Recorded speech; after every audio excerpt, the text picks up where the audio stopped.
Hello guys, finally Microsoft word 2016 को फुल course लिएर हजुरहरूको सामु आइसकेको छु म भरत। र यो भिडियोमा म हजुरहरूलाई माइक्रोसफ्ट वर्ड कस्तो प्रकारको सफ्टवेयर हो र यो कोर्समा हामीले के सिक्छौँ त्यो बताउने छु। माइक्रोसफ्ट वर्ड एउटा माइक्रोसफ्टले डेभलप गरेको एउटा अत्यन्तै popular and professional word processing software हो। यसमा तपाईँले विभिन्न किसिमका लेटरहरू, एप्लिकेसनहरू, रिपोर्ट, बायोडाटा आदि बनाउन सक्नुहुन्छ, वर्ड रिलेटेड डकुमेन्टहरू। र यति मात्र भयो, त्यसमा भएको फन्टहरू, अक्षरहरूको कलर, साइजहरू चेन्ज गर्न सक्नुहुन्छ, फोटोहरू राख्न सक्नुहुन्छ, टेबलहरू क्रिएट गर्न सक्नुहुन्छ र त्यो फाइलहरूलाई सुरक्षित पनि राख्न सक्नुहुन्छ। र यसमा तपाईँले विभिन्न किसिमका सर्टिफिकेटहरू, भाउचर या अन्य अफिसियल ट्याक्स रिलेटेड डकुमेन्टहरू पनि बनाउन सक्नुहुन्छ। र यो पहिलोपटक 1983 मा सार्वजनिक गरिएको थियो। र यो त भयो यसको माइक्रोसफ्ट वर्डको बारेमा छोटो एउटा परिचय। र अब हामी यो कोर्समा के सिक्छौँ, टेबल अफ कन्टेन्ट, म त्यो तपाईँहरूलाई बताउन गइरहेको छु। यो कोर्सलाई मैले 6टा मोडुलमा डिभाइड गरेर मैले यो भिडियो बनाएको छु, यो कोर्स तयार गरेको छु। जस अन्तर्गत फर्स्ट मोडुलमा रहेको छ इन्ट्रोडक्सन टु माइक्रोसफ्ट वर्ड। यसमा माइक्रोसफ्ट वर्डको इन्टरफेस, डकुमेन्ट कसरी क्रिएट गर्ने, कसरी सेभिङ गर्ने, कसरी पिडिएफ फर्मेटमा एक्सपोर्ट गर्ने, यावत कुराहरू सिक्छौँ भने सेकेन्ड मोडुलमा रहेको छ टेक्स्ट एडिटिङ एन्ड फर्मेटिङ।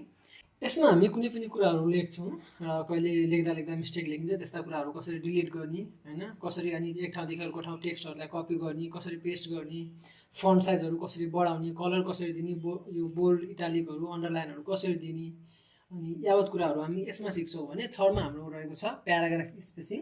यो प्याराग्राफ स्पेसिङ हुन्छ प्याराग्राफ फर्मेटिङ, थर्ड मोडुल रहेको छ। यसमा हामी हाम्रो डकुमेन्टलाई बिचमा लेख्ने कि राइट सेन्टर हुन्छ नि, सेन्टरमा लेख्ने कि राइट लेफ्ट कतातिर लेख्ने, अनि लाइन स्पेसिङहरू कति दिने, प्याराग्राफ स्पेसिङ कति दिने, बुलेट्स एन्ड नम्बरिङहरू, यस्ता कुराहरू हामी यसमा सिक्छौँ। बोर्डर एन्ड सेडिङ पनि यसमा सिक्नेछौँ भने हाम्रो फोर्थ मोडुलमा रहेको छ पेज सेटअप एन्ड लेआउट। यसमा हामी मार्जिन कति राख्ने, पेज ओरिएन्टेसन छड्के राख्ने कि तेर्सो राख्ने कि कस्तो खालको राख्ने, पेजको साइज कति राख्ने, पेज ब्रेक के हो, या यो कुराहरू हामी मोडुल 4 मा सिक्छौँ भने मोडुल 5 मा हामी working with simple graphics and table, हामी 5 मा चाहिँ हामी टेबल कसरी क्रिएट गर्ने, हैन, बेसिक टेबलहरू, सेप आइकनहरू कसरी राख्ने, इमेजहरू कसरी एड गर्ने, त्यो कुराहरू सिक्छौँ। हामी यही मोडुल 5 मा हामी सिम्पल खालको लोगोहरू पनि बनाउन सिक्नेछौँ भने लास्टमा रहेको छ मोडुल 6, यो भनेको डकुमेन्ट प्रुफिङ एन्ड प्रिन्टिङ भन्छ। यो लास्ट भनेको के छ, डकुमेन्टहरू बनाइसकेपछि अब त्यसलाई काउन्ट गर्ने, केही मिस्टेकहरू छ या केही त्यस्तो छ भने यसमा पत्ता लगाएर लास्टमा हामी